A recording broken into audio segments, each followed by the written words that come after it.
आज का बजट विकसित भारत और भारत की संस्कृति दोनों को मिलाकर बनाया गया है। भारत को बायोफार्मा हब के रूप में डेवलप किया जाए, मेडिकल हब के रूप में डेवलप किया जाए।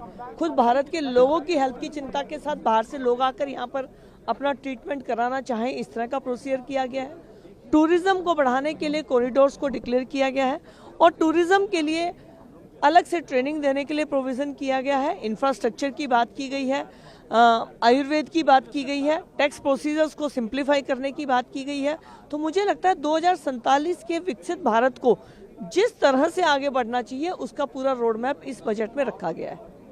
पिछले 12 साल से जिस तरह प्रधानमंत्री नरेंद्र मोदी जी के नेतृत्व में बजट पेश किया जा रहा है, ये भारत को चौथी सबसे बड़ी अर्थनैतिक व्यवस्था बना दिया है। पिछले बहुत सालों से फास्टेस्ट ग्रोइंग लार्ज इकोनॉमी, और इसी तरह ये बजट भी गियर शिफ्ट हो रहा है आगे, जैसे कि एमएसएमई स्मॉल स्केल सेक्टर को, टूरिज्म को, और जो अचीवमेंट अभी तक हुए हैं एम्प्लॉयमेंट में, महंगाई कम रखने में, फास्टेस्ट ग्रोइंग लार्ज इकोनॉमी, ये और भी आगे बढ़ेगा। देखिए, आशाओं का बजट है और एक स्थायी अर्थव्यवस्था के सुधार का बजट है।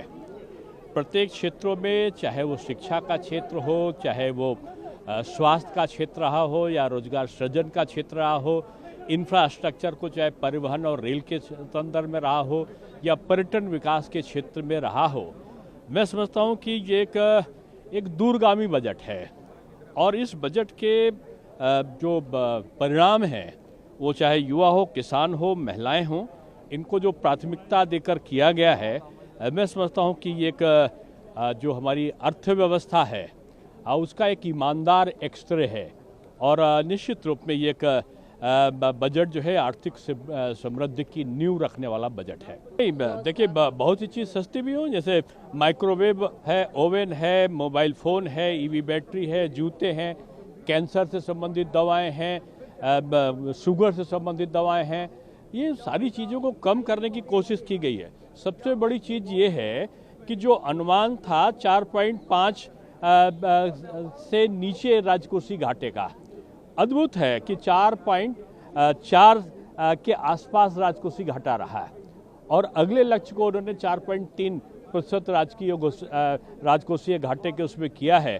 मैं समझता हूँ कि जो चैंपियन एमएसएमई बनाए जाने का जो प्रयोजन है या खेल इंडिया मिशन को बढ़ावा देने की बात है, हर जिले में महिला छात्रावास और औद्योगिक कॉरिडोर के निकट टाउनशिप बनाने की चीज़ है, एक बहुत दूरगामी बजट है।